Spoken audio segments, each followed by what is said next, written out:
ஆவியானவர் இந்த காலத்தில் எங்களோடு கூட பேசியது என்னவென்று சொன்னால், நீங்க கிறிஸ்துமஸ் ஆராதனை தான் இருக்கிறீங்க, ஆனால் உங்களுடைய வாழ்க்கையிலே கசப்பான அனுபவங்கள் இந்த காலத்தில் மகிழ்ச்சி செய்ய முடியாமல் வைத்திருக்கிறது. மகிழ்ச்சி செய்ய முடியாமல் வைத்திருக்கிறது. என்னோட வாசிங்க, யாத்திராகமம் 1:14 வசனம்.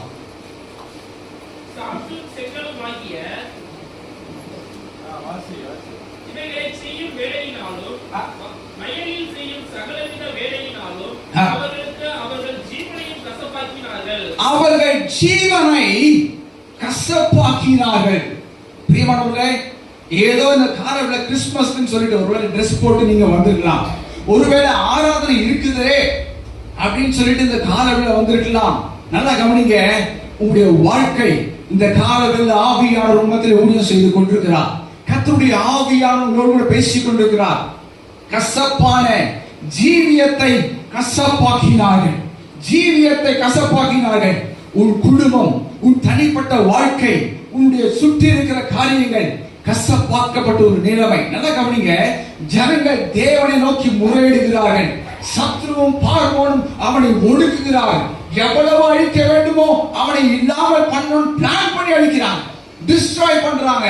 ஜனங்கள் கதறுகிறார்கள், வேதனை. நல்லா கவனிங்க, வார்த்தையை ஜீவனை கசப்பாக்கினார்கள், கசப்பாக்கினார்கள். கசப்பு நிறைந்த வாழ்க்கை. பிரியமானவர்களே, இந்த கிறிஸ்துமஸ் தினம் என்பது தேவன் உங்கள் ஒவ்வொருவருக்காகவும் நம் ஒவ்வொருவருக்காகவும் அந்த கசப்பான வாழ்க்கையை மதுரமான வாழ்க்கையாய் மாற்றும்படியாய் இறங்கி வந்த ஒரு நாள். கரடி தட்டி கட்டி மையப்படுத்துவான். எத்தனை பேர் விசுவாசிக்கிறீங்க? ஹல்லேலூயா. உங்களுக்காக, உலகத்துக்காக மாத்திரமல்ல, இந்த காலையில் இந்த சத்தத்தை கேட்கிற ஒவ்வொருத்தருக்காக பிரைஸ் தி லார்ட். ஹல்லேலூயா. உங்களுடைய ஜீவியத்தின் தனிப்பட்ட வாழ்க்கையுடைய கசப்பை மாற்றும்படியாக, உங்கள் குடும்ப வாழ்க்கையில கசப்பை மாற்றும்படியாக, உங்களுடைய தொழில்களில் இருக்கிற கசப்பை மாற்றும்படியாக அவர் இறங்கி வந்த அந்த ஒரு நாள் தான் இந்த Christmas. Praise the lord. Hallelujah.